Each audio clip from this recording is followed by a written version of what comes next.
da, da Semana Santa. A gente não conseguiu tirar a diferença da Semana Santa, tá?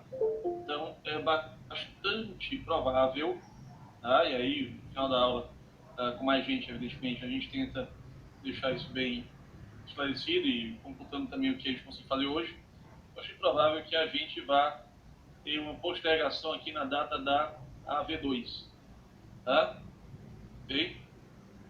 Bastante provável que ao final da aula de hoje eu consiga ver que é necessário a postergação da data V2. Ela passaria para a data do dia 13. E aí a segunda chamada com a aula simultânea para o dia 13, para o dia 20. Tá? Dia 20. Ok? Isso para evitar o quê? Evitar uma necessidade de fazer acumulativa ou ter um enfoque mais pesado em termos de conteúdo, para a gente poder tentar reunir o conteúdo que seria o corte ideal da disciplina, certo? Ok? De toda forma, vamos aqui começar a aula, e aí, à medida que a gente for avançando, eu confirmo essa hipótese com vocês. Beleza? Bom, material. No nosso último encontro, estava tratando ali da distinção da proporcionalidade com a razoabilidade, observando já os 3 pontos que são apresentados pela doutrina constitucional como sendo os pontos de distinção. O ponto mais marcante, sem dúvida, é quanto ao conteúdo, mas não por acaso ele está ali associado aos outros dois. Né? Na razoabilidade, você vê lá a presença no fundamento do devido processo legal substantivo, o substantivo do processo da FLOP, ao passo que no princípio da proporcionalidade, você já detecta ali com Albert Alexis que isso decorre da própria estrutura lógica das normas de direitos fundamentais, exatamente pelo fato de ter ali uma dupla face, uma dupla faceta, se apresentarem ora como normas regra, ora como normas princípio, e permitirem esse jogo aqui, né, de compressão de um direito fundamental de um lado, né, e ampliação do outro, ou vice-versa, desde que você consiga respeitar a bolinha, que é o núcleo essencial do direito fundamental, e que você vai conseguir determinar isso observando a fórmula do objeto, que nós trabalhamos na aula passada também. Né? A fórmula do objeto está apresentando aqui o quê? 2 elementos. Um elemento objetivo, consistente num tratamento desrespeitoso, aviltante, degradante, à luz da moral positiva, e um elemento subjetivo, de como é recebido esse tratamento pelo indivíduo, pela pessoa. Né? Certo? Ok?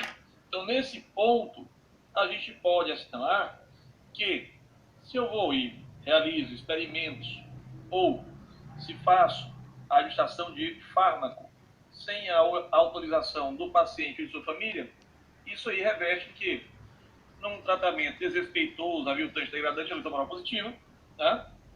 E do outro lado, igualmente, também assim, numa possibilidade bastante plausível daquela pessoa ou sua família entenderem que aquele tratamento é inadequado, seja para antecipar um processo morte, né? E aí a gente fala da eutanásia, instrumentalizando a pessoa do doente, seja a partir de uma tentativa de cura, mas por um meio desesperado, que não foi referendado, não foi autorizado, né? Certo? Em alguns casos você fala aí de instrumentalização do ser humano, né? Certo? Bom, a proporcionalidade, então, ela permite até que você tenha situações extremas, né? Como algumas aulas atrás a gente começou aqui sobre um caso de xenotransplante, lembra do xenotransplante? Xenotransplante, o cara recebeu, acho que um coração de porco, ou era uma válvula cardíaca de porco, não me recordo, filho, não me recordo. Mas era uma hipótese de xenotransplante em que já era um caso totalmente desenganado, totalmente fora do horizonte científico, clínico, e que assinalou-se, olha, o que dá para fazer é tentar isso aqui. E aí o paciente, ouvindo ali, né, ouvindo ali os seus médicos e, igualmente, observando o quanto constava no seu quadro clínico à luz das ciências médicas, ele pega e opta por tentar fazer esse transplante. Ali eu não posso falar de instrumentalização do ser humano. Por quê? Porque por mais que você diga que é arriscado, pode ter contaminação, não é algo ortodoxo, aquela abordagem ali trazia a acolhida do paciente nesse sentido, né? Certo? Pois bem, nesse ponto, então, ao tratarmos com a proporcionalidade, o ponto-chave, o ponto crucial, o ponto fundamental é não termos esse cenário aqui. Esse cenário de invasão da bolinha, do núcleo essencial. Porque quando tem essa invasão do núcleo essencial, acontece a instrumentalização do ser humano, a redução dele à condição de coisa, e, portanto, temos aí a violação dos direitos fundamentais, ou do direito fundamental que foi comprimido em excesso. Por isso que o princípio da proporcionalidade também é chamado de princípio da proibição de excesso, né? Também é chamado de princípio da proibição de excesso. A proporcionalidade, ela tem um caráter muito claro, que é o que? Ela busca uma forma de harmonizar os direitos fundamentais em conflito. Por isso é um critério positivo ou propositivo, né? Certo?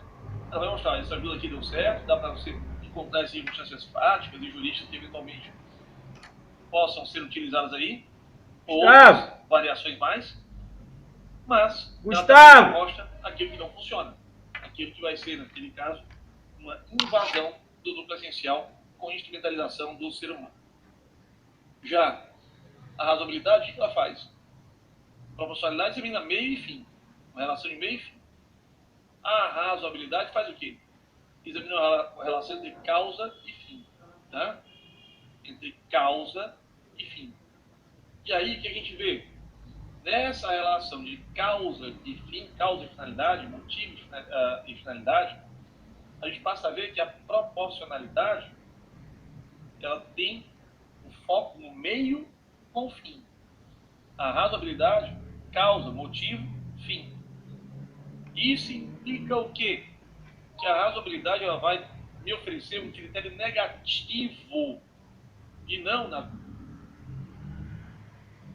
verdade, positivo ou propositivo. Em outras palavras, a razoabilidade não vai me dar a resposta certa. Ela vai me dizer qual é ou o que é a resposta errada. Ela não vai me dizer a resposta certa. É como se eu fizesse aqui uma moldura, tá? Como se fosse aquele papel vegetal que antigamente se usava, papel manteiga, que você usava para fazer transcrição de mapa na escola. Vocês já fizeram isso? Não. Bom, eu fiz, né? O professor de geografia estava de saco cheio, botava a gente para transcrever mapa. Aí você botava cada desenho ali, botava aquela folha de papel manteiga em cima, você ia cobrindo, né? Aí depois transcrevia para a folha de papel mesmo. Aquilo era danado para me dar um pé nas costas, porque toda a vida o Rio Grande do Sul ganhava independência, Sergipe virava uma ilha do Pacífico, né? Isso foi bastante. Pois bem, nesse ponto, então, você terminava pronto, exatamente, né? Lembrou, né? Lembrou, exatamente. Isso é o homem. Agora, para você que está estudando cartografia, ainda tem pelo menos a desculpa de estar numa área técnica, né? No meu caso, era ensino médio. Então, você vê, o cara que já tem uma letra horrorosa, né? Ainda tem que fazer isso aí, era bullying na certa, né? Era bullying na certa. Então, o que acontecia? Nesse caso, você tem a razoabilidade, que me serviu essa experiência para poder explicar isso, pelo menos. A razoabilidade servindo como aquele papelzinho manteiga que você depois colocava em cima da transcrição para ver se estava tudo no canto, né? Você conferia se o seu mapinha estava em ordem, colocando em cima dele e ver, bom, opa, aqui ficou para lá, né? Tem que corrigir. Pronto. Isso aqui, dentro dessa dinâmica, se apresenta nesse momento. Se apresenta nesse momento aqui, por quê? Porque eu passo a ver quais são as possibilidades válidas, legítimas, e o que é que não dá para fazer. Exemplo. Vou pegar um exemplo bem objetivo aqui. A legislação de licitações prevê a possibilidade de dispensa de licitação em caso de calamidade pública, ok? Certo? O padrão é isso aí, muda a lei, mas continua a mesma necessidade, claro. Então, o que acontece? Suponha que em razão de chuvas fortes, né? Exato, José. É como se fosse uma indireta, vamos dizer assim, né? Pensa melhor, né? Olha só, chuvas fortes em Fortaleza alagaram boa parte do município. Bom, chuva forte em Fortaleza para alagar boa parte do município, a gente está falando ao entorno de 150 milímetros, né? Às vezes 90 já basta. Se for Aracruraça, com 30 já virou uma festa, né? Virou parque aquático. Mas enfim, você está vendo ali 150 milímetros em Fortaleza. Aí, meu amigo, a coisa bate no desespero, né? Bate no desespero, no osso logo de cara. Pois bem, o que é que você faz? Você faz e observa que, vendo que várias regiões da cidade estão debaixo d'água, né?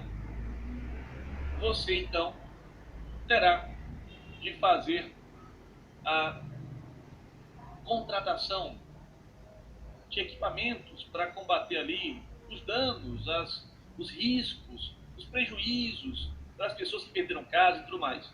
Então, por exemplo, eu posso dizer aqui, né? Tá? O município pode dispensar a licitação para contratar o quê? O aluguel de botes, salva-vidas, helicóptero, né? Para resgatar as pessoas que estão ilhadas. Pode contratar ali com especialização a compra de colchonetes, alimentos, que mais? Remédios, né? Pode contratar ali o aluguel, a especialização de um ginásio ou coisa que o valha, privado, para poder usar ali para abrigar aquelas pessoas até que a água baixe, né? Certo? Assim vai. Todas essas são possibilidades que cabem dentro da causa. Inundação, né? E a finalidade, no fim, combater, né? Combater a crise instaurada pela inundação.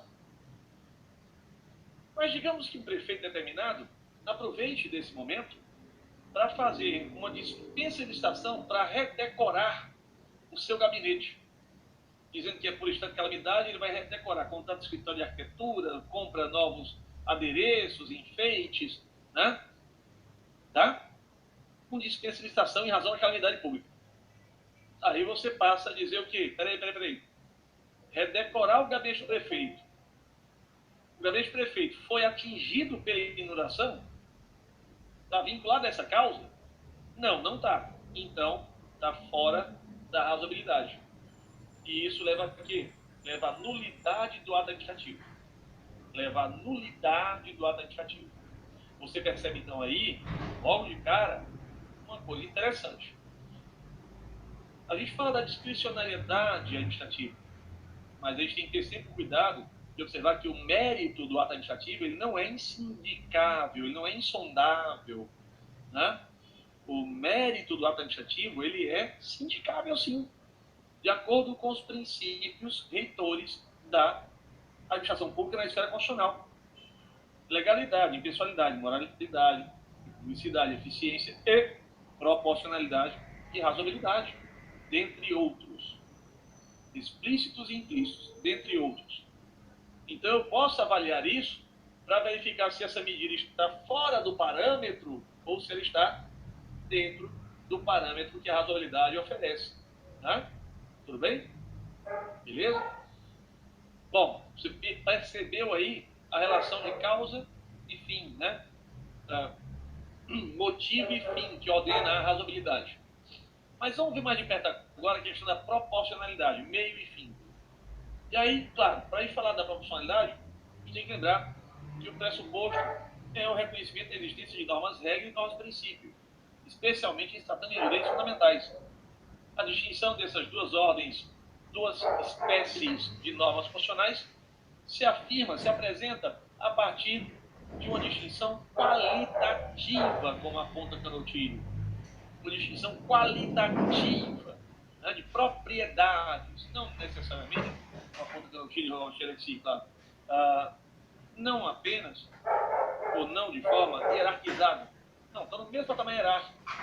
A norma regra, a norma princípio, estão no mesmo patamar hierárquico, tem hierarquia diferente. Mas elas têm propriedades distintas. Então, o que a norma regra faz?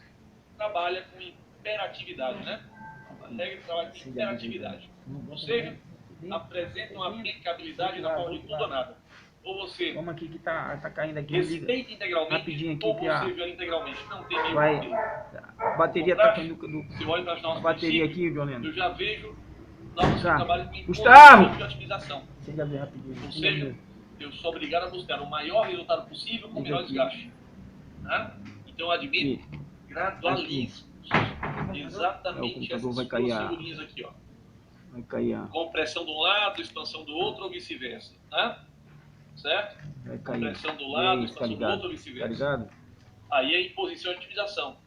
Quer dizer o quê? Você tem que trabalhar com os nossos princípios, partindo do pressuposto que elas são mandamentos de otimização. É o computador. São comandos para que você alcance o maior resultado possível com o menor desgaste. Eu preciso também poder carregar com o menor desgaste. Tá? Beleza? Atendendo ali, claro, graus distintos de condições fáticas e jurídicas para a sua concretização. Ok. A gente vem para o traço seguinte. Normas, regra, por serem imperativas, ou seja, se apresentarem na forma de um tudo ou nada, elas têm uma convivência antinômica. Ou vale uma ou vale a outra. Tá? Ou vale um ou vale a outra. As duas não podem valer ao mesmo tempo. Já as normas princípios apresentam o quê? Uma convivência conflitual. O que é uma convivência conflitual? Quer dizer o seguinte, que elas apresentam possibilidades de coexistência. E aí é o ponto seguinte. Enquanto as normas regra excluem-se reciprocamente por conta dessa convivência antinômica, uma vai empurrar a outra para fora, as normas princípios, por ter essa convivência conflitual, permitem que você integre ou integralize-as em graus distintos, permitindo uma modulação da incidência delas no caso concreto, resultando em coexistência. Né? Eu não vou excluir o direito à vida, ou, por exemplo, se, como estamos vendo agora novamente lá na China, começando a aparecer ali um movimento de lockdown, eu não vou excluir por completo o direito à liberdade ambulatória das pessoas em relação ao direito à saúde, mas eu vou restringir a liberdade ambulatória, caso venha ter uma declaração de lockdown lá na China, como está tendo agora, né? Vou restringir a liberdade ambulatória de um lado e ampliar o direito à saúde do outro. Né? Já agora, quando você tem a publicação do decreto que libera, né, torna não mais obrigatória a utilização de máscara em locais fechados, né? Você está tendo o quê? Você está tendo uma ampliação da liberdade das pessoas, uma restrição ali aplicada à questão da saúde das pessoas mais vulneráveis. Ó, você que é idoso, você que é portador de morbidade, agora você tem que se cuidar um pouco mais intensamente, porque os outros vão mais cuidar de você da mesma forma. Né? Certo? Isso aí é o resultado da atuação de normas, princípios. Você não está tendo a extinção de nenhum direito. Você está tendo a reordenação ali deles de acordo com as necessidades fáticas e jurídicas. Certo? Ok? Bom, tudo bem, meu. Bom, quando a gente vai falar da proporcionalidade, a gente então entra a discutir aqui a questão afeita aos subprincípios da proporcionalidade ou submáximas. Né? E aí, a gente vai trabalhar aqui rapidamente dois exemplos, tá? Aplicados à nossa disciplina, para a gente poder visualizar essa utilização dessa técnica. Primeiro deles, eu vou trabalhar com um caso real, todos dois são reais, na verdade, mas eu trabalho com um caso real lá de Minas Gerais. Caso clássico, se repete toda a vida, né? Mas esse caso chama a atenção pelo desfecho da história. Em 2000, aconteceu o seguinte fato. Em Belo Horizonte, crianças brincavam num parquinho, tá? Um carro perdeu o controle e invadiu o parquinho. O parquinho ficava perto de uma curva, o carro passou ali rápido, perdeu o controle e entrou no parquinho com tudo. Quando as crianças ficaram ali assustadas, com algumas escoriações mais leves, algumas estavam mais feridas, poucas estavam em estado grave e foram levadas para o hospital. Dessas que foram levadas em estado grave para o hospital, uma delas precisava, de outras, de transfusão de sangue imediata. Quanto antes.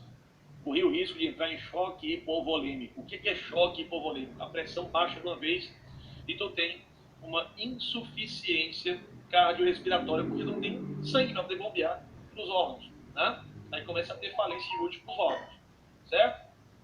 Ok? O colapso de algum órgão pode acontecer antes, inclusive. Bom, precisamos da transfusão de sangue urgente. Só que quando chega lá no hospital, os pais chegam também e dizem: nós somos testemunhas de Jeová.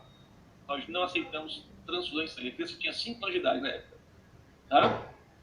Tinha 5 anos de idade na época. Pô, isso passa. Né?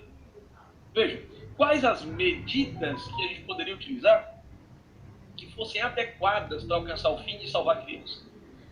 Bom, transfusão de sangue, já coloquei aqui. Né? Eu poderia dizer que chamar o Dr. Pat Adams. Eu tenho que lembrar que esse cara está trabalhando. Chamar o Dr. Pat Adams, ele é contagioso, vai resolver o problema da criança? É adequado? Existe uma possibilidade de autotransfusão.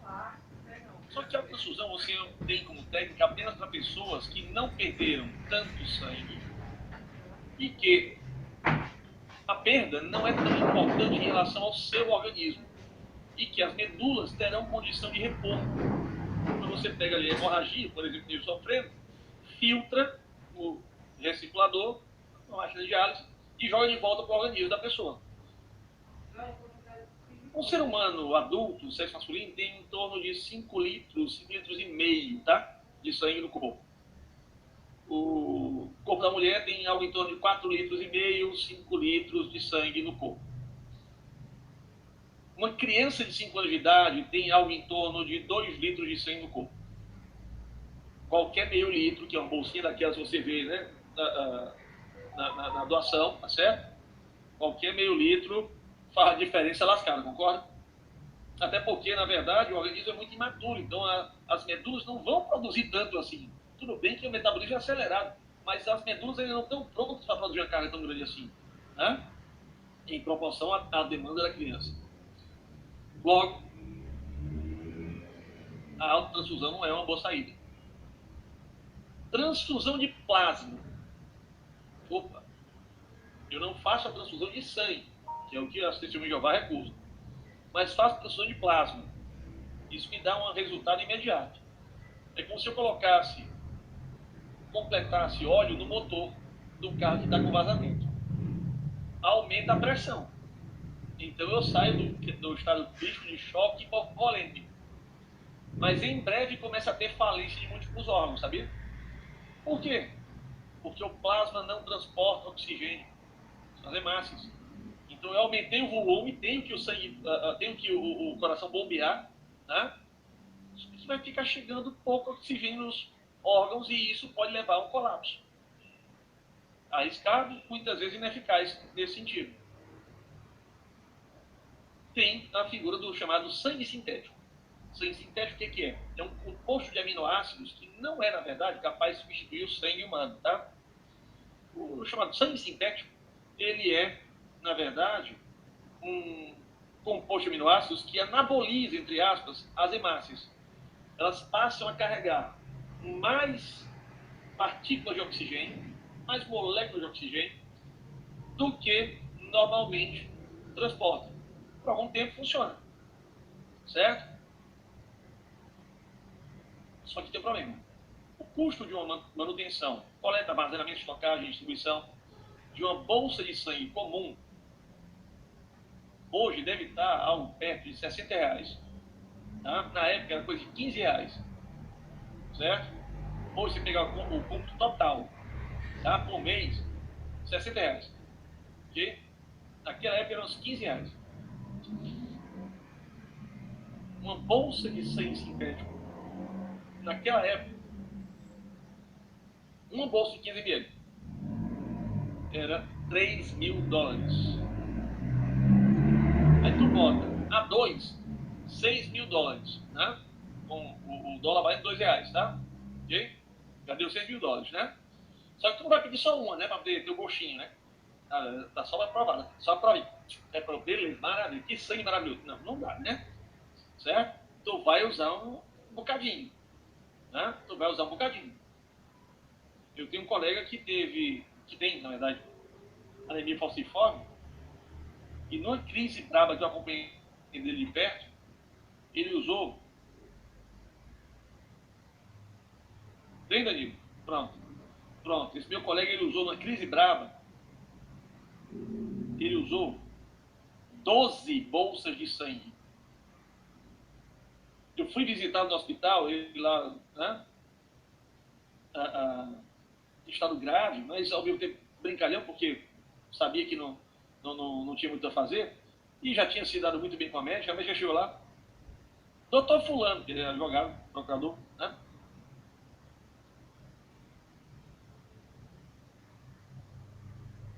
Doutor fulano, senhor, e ela disse, o senhor está pior que carro velho. O senhor não está nem vazando óleo, o senhor está escondendo o óleo. Ele começou a rir, escondendo óleo, né? Escondendo óleo. Ele já colocou 12 bolsas de sangue meio litro no senhor e não sai por canto nenhum. Ou seja, na prática, o que é? Né? O organismo quebra as moléculas e bota para fora nas fezes, na urina, no suor. Né? Certo? Faz depósito de ferro nas articulações. Mas, na verdade, você não tem uma hemorragia, um foco que você possa costurar, cauterizar ou fazer qualquer coisa que possa conter de uma vez aquilo ali, né? Certo? Não é, vamos dizer assim, um vazamento único, se fosse fazer uma analogia com mecânica, tá? Agora tu pense, isso é uma crise. Tu pensa em hemorragia, quantas bolsas de sangue a pessoa usa? Caso grave, de acidente. Uma criança que seja. Eu tenho um orçamento da saúde. Eu consigo oferecer bolsa de sangue a R$60. Agora, quando eu começo a procurar bolsa de sangue sintético a $3.000, eu começo a ter um problema de sustentabilidade do resto do orçamento da saúde. Vai faltar dinheiro para band-aid. Vai faltar dinheiro para esparadrapo. Vai faltar dinheiro para alguma outra coisa. Um remédio para diabetes, para pressão, né? Certo? Ok? Para anestésico, algum material necessário no centro cirúrgico. Alguma coisa ali vai acabar ficando de fora. E aí? E aí? Eu não estou falando nem como plano de governo, não, tá, pessoal? Estou falando, na verdade, como situação imediata mesmo, de gestão. Né? Chegou lá, bom, tá faltando e não tem recurso. Tem que esperar mais tantos dias. Né? Pois bem, o que acontece? Desses casos, desses eventos, desses traços todos que eu mencionei para vocês, né? A gente pode dizer aqui que sangue sintético, né? Sangue sintético, transfusões de sangue comum, são meios adequados. Ou seja, eu consigo dar uma resposta. Eu consigo dar uma resposta. Né? Consigo alcançar aquela finalidade. Salvar a vida da criança. Beleza. No entanto, o que eu tenho que ver? Eu tenho que ver, na verdade, que não basta ser adequado. Doutor Petianos não é adequado, autotransfusão não é adequada, transfusão de plasma não é adequada, né? Mas não é só o que é adequado. Aparece agora a seguinte questão. A exigibilidade, a necessidade. Tá? A exigibilidade, a necessidade. Ou seja, vamos examinar qual medida conduz à menor desvantagem possível. O cidadão, o indivíduo, que tem os direitos fundamentais ali envolvidos, não só criança, mas todo mundo que tem os direitos fundamentais ali envolvidos nesse conflito, tem direito à menor desvantagem possível. Daí dizer que não tire, né? Tem direito ao meio mais suave, ao meio mais poupado. Certo? Ok? Então vamos mudar aqui o exemplo um pouquinho para a gente acompanhar melhor. Né? Roxane, a gente separa um tanto aqui. A razoabilidade ela entra mais associada à questão do senso comum, do bom senso. Para dizer aqui da exigibilidade, eu tenho uma metodologia que é um pouco mais precisa, certo? Ela não oscila tanto em relação ao senso comum. Ela me dá um balizamento sobre como identificar isso, né? Vamos dar aqui um exemplo um pouquinho, só para a gente poder fazer o par e passo com o segundo exemplo que a gente tem em vistas. Eu não vou falar da pandemia de Covid-19 para não ficar repetitivo. Vou falar da pandemia antiga. A pandemia de gripe suína. Pronto. Anos 90. Assim que aparece a gripe suína, acontece ali um surto, todo mundo preocupado, né? Me lembro bastante, eu acho que alguns de vocês lembram, da preocupação que era e, ao mesmo tempo, da falta de noção que a gente tinha sobre o que era a pandemia, né? E a pandemia que a gente ouviu falar era uma coisa medieval, era uma coisa do começo do século XX, era uma coisa que não era próxima da gente. E essa de gripe suína, depois gripe aviária, isso aí ficou meio confinado lá na Ásia, no Oriente. Não chegou com tanta força, aqui no Brasil especialmente, né? Mas chegou no México. Aí que foi que houve? O que a gente observa? Veja, para conter uma pandemia, tá? Quais são as medidas que você tem? Você sabe, isolamento social, né?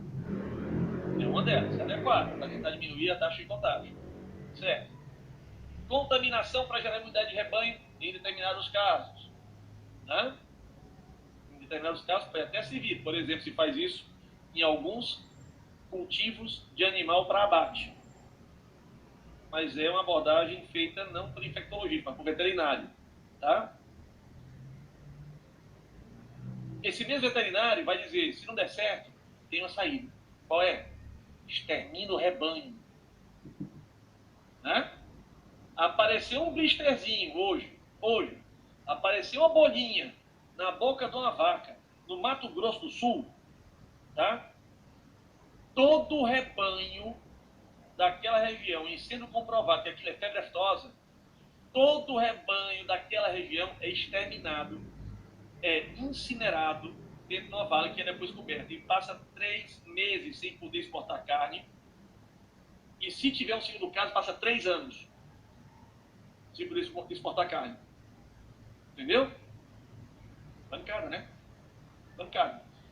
Bom, eu posso dizer que para conter a pandemia, né, uma epidemia, eu posso tentar fazer isolamento social e matar as pessoas doentes. Né? As duas vias são adequadas, concordam? Atenção, eu preciso que vocês tenham o raciocínio analítico aí na mão. Tá? Por mais que eu esteja sendo irônico, eu quero que vocês percebam que ambas as vias são adequadas.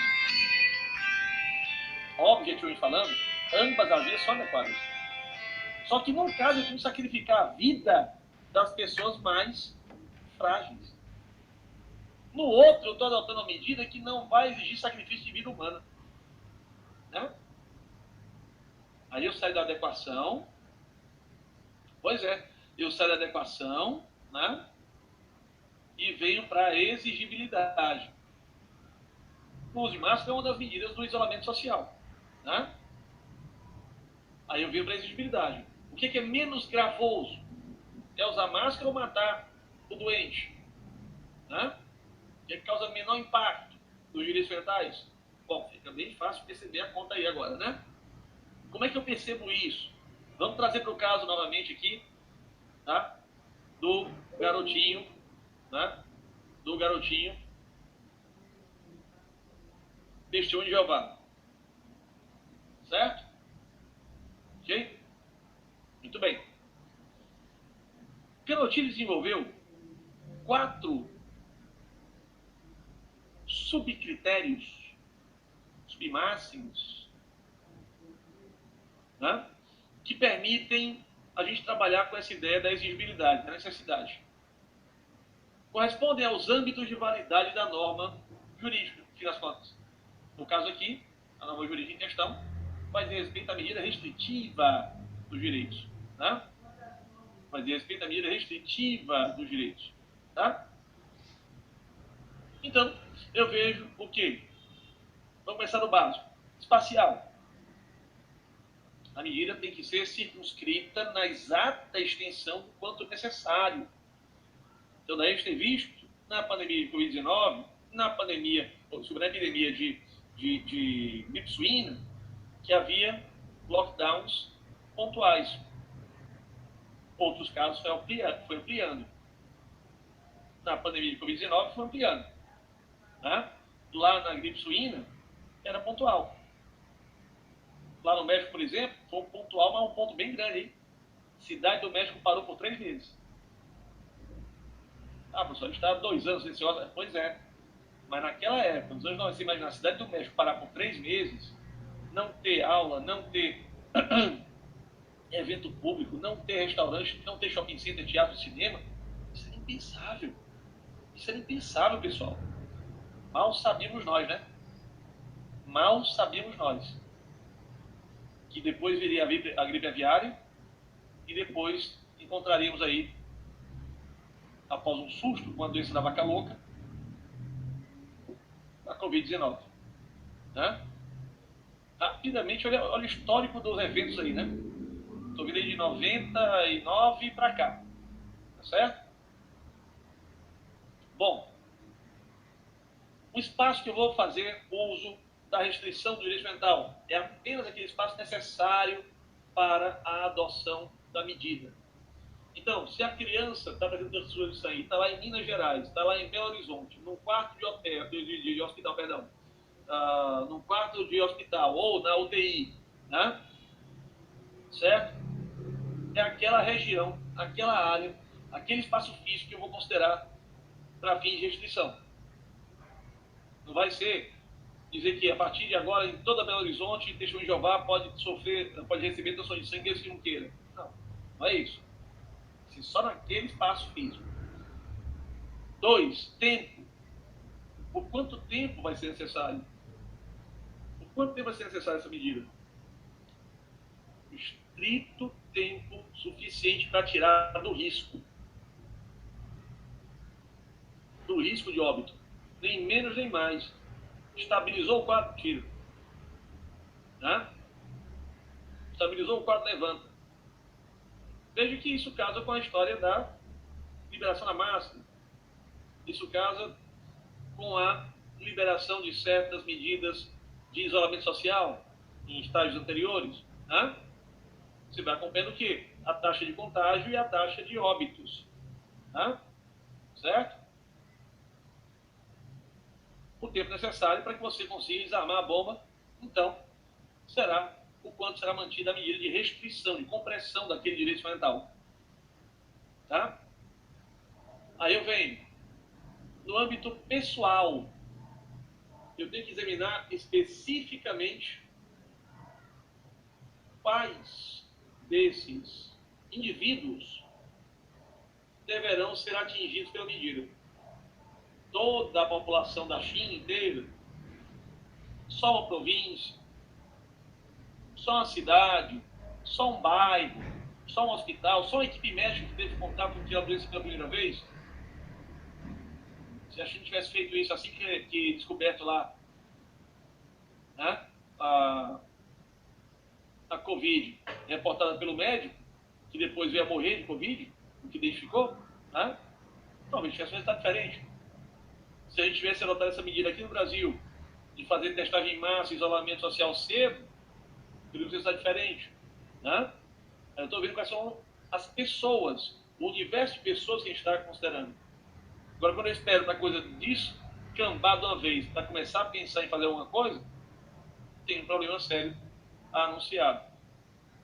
Nesse caso, em relação à testemunha de Jeová, a criança, é só aquela criança específica que está naquela situação. Ah, mas tem outras crianças. Beleza, vamos analisar caso a caso, para ser que o caso da outra não seja necessário. Tá? Vamos ver a pessoa envolvida, ou as pessoas envolvidas. Âmbito de validade material dessa medida. Vamos ver qual desses fatores de restrição é mais suave. Né?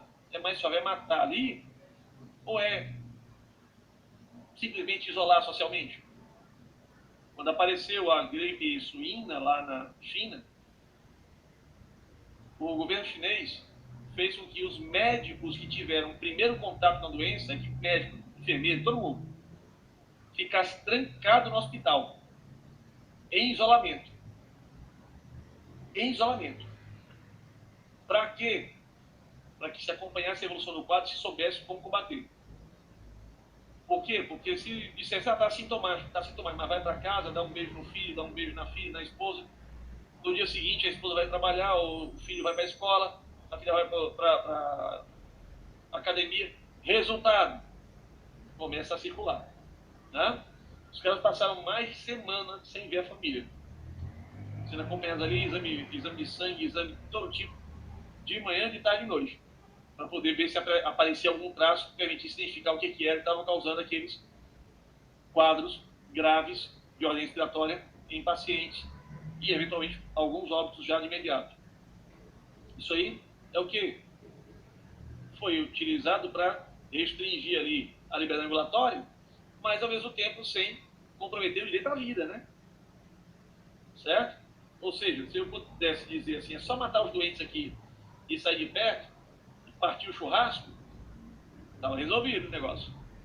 Mas não é assim, né? Mas não é assim. Você vem observando como é que você vai identificar a restrição dentro do ambiente para pessoas de testemunho de Jeová, criança, do exemplo, e em relação também aos critérios para as medidas de contenção de uma epidemia, de uma pandemia, de outra coisa qualquer que seja. Temos ainda o terceiro subcritério, subprincípio, submáximo, que é a proporcionalidade estrito sensu. E aí é onde eu vou fazer a ponderação. Vou fazer a ponderação para determinar qual o grau de restrição que será levado a efeito sem que isso comprometa, viole, destrua o núcleo essencial dos direitos fundamentais. Como é que eu vou fazer isso? Essa ponderação, ela envolve um sopesamento, claro, né? Esse sopesamento ele é feito a partir da construção de argumentos dentro do caso concreto. Por isso que a ponderação ela nunca é feita em abstrato. Atenção, meu povo. Robert Alexis já disse isso várias vezes, tá? Várias vezes. No livro dele tem, nas palestras que eu pude assistir dele, umas 3 ou 4, ele sempre fala isso. E ele aponta o dedo e diz, olha, aqui no Brasil, por vezes, vocês estão fazendo ponderação abstrata dizendo que é proporcionalidade. Não é assim. Tá? O que acontece? Você precisa ter a situação concreta definida. Para que você construa os argumentos a partir do caso concreto. E não, já chega um argumento debaixo do braço, a prioristicamente pronto. Por exemplo, nesse caso, a criança, filha de testemunho de Jeová, e aí, liberdade religiosa ou direito à vida, né? E o outro chega dizendo, não, o direito à vida é mais importante. Ele já chegou com um argumento previamente colocado. Pré-hierarquizado. Não funciona. Não, o direito à vida é absoluto, é isso não. É não. Tanto não é absoluto que tem pena de morte em caso de guerra declarada, tem legítima defesa que exclui punibilidade, tem hipótese de aborto, que são legais, ou seja, inconstitucionais. Ou seja, você não pode sair dizendo a prioristicamente que isso vale para sempre, né? Um diz o outro. Na verdade, você tem que examinar o caso concreto. Aí você vai ver os pais. Os pais criam 2 argumentos a favor da sua colocação. Vou falar só de 2 para facilitar. Primeiro, nós somos os pais, nós temos o poder familiar. Segundo, é a nossa liberdade religiosa. Certo? Pronto. Vamos descer aqui. Vou começar pelo segundo. Eles criaram 2 argumentos. É a nossa liberdade religiosa, né? E nós somos os pais, temos o poder familiar.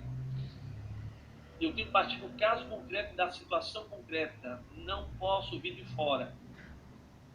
O que isso quer dizer? Tudo bem, eu vou criar os contra-argumentos a partir dos seus argumentos. Como? Beleza. Tranquilo. Vocês são os pais, vocês têm o poder familiar, mas o poder familiar no Brasil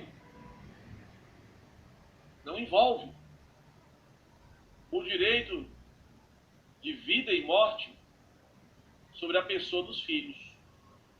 É diferente daquele pátria potestas da antiguidade, né? Certo? É diferente daquela pátria potestas da antiguidade.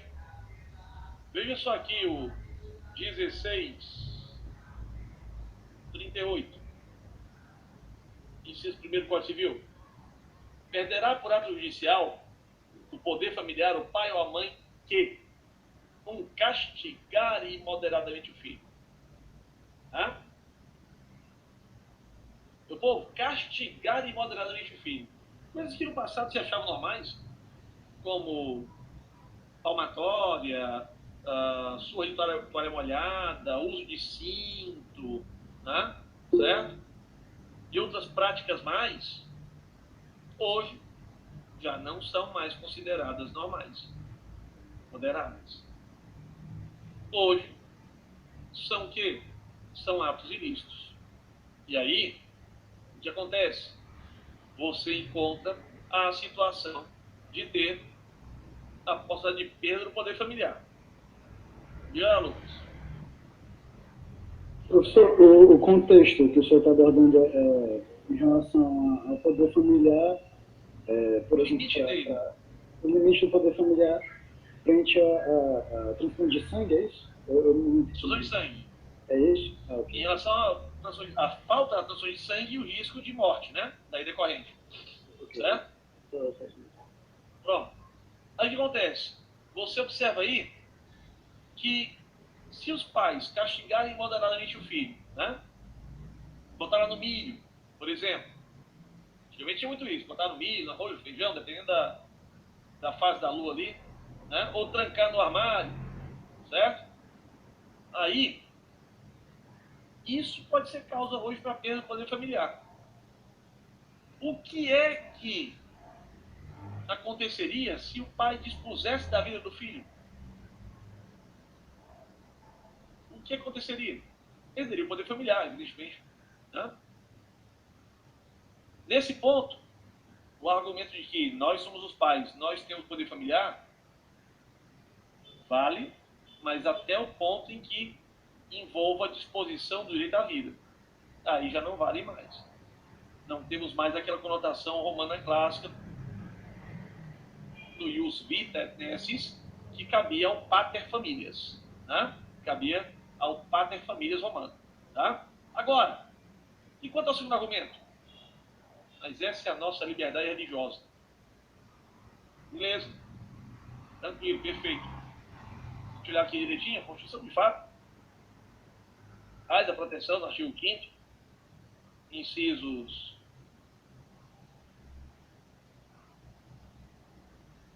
6º, 7º, 8º, né? Relacionados à liberdade religiosa de expressão, de profissão de fé, veja, é invelável a liberdade de consciência e de crença, sendo assegurada no livre exercício dos cultos religiosos e garantida, na forma da lei, a proteção ao locais de culto e suas liturgias. 7. É assegurar os filhos da lei a prestação de ciência religiosa, entidades civis e militares de nação coletiva. 8. Ninguém se abre para direitos de crença religiosa, missão filosófica ou política, né? Ok. Tudo bem. No entanto, tem um detalhe aqui. Qual é? A liberdade religiosa pertence a uma categoria especial de liberdades. São as liberdades de consciência. Você pode ver aqui, no mesmo patamar da liberdade de consciência filosófica, né? Certo? Ou política. Por exemplo, você é pacifista, você pode pedir para não prestar o serviço militar obrigatório e aí vai, claro, atender à obrigação alternativa. Certo? Você é pacifista por questão política ou mesmo por questão filosófica. Beleza. Mas imagine mais um pouquinho. sendo uma liberdade de consciência, de crença, somente o próprio titular pode exercitá-la. Ela é personalíssima. Isso quer dizer o quê? Que os pais podem fazer, como nós fazemos, né, toda a força do mundo para apresentar a religião que tem a seus filhos pelo melhor prisma possível, né? Então, vai na missa, bota lá na faixa, Deus é 10, aí o menino bota embaixo, Romário é 1000, né? Certo? Okay?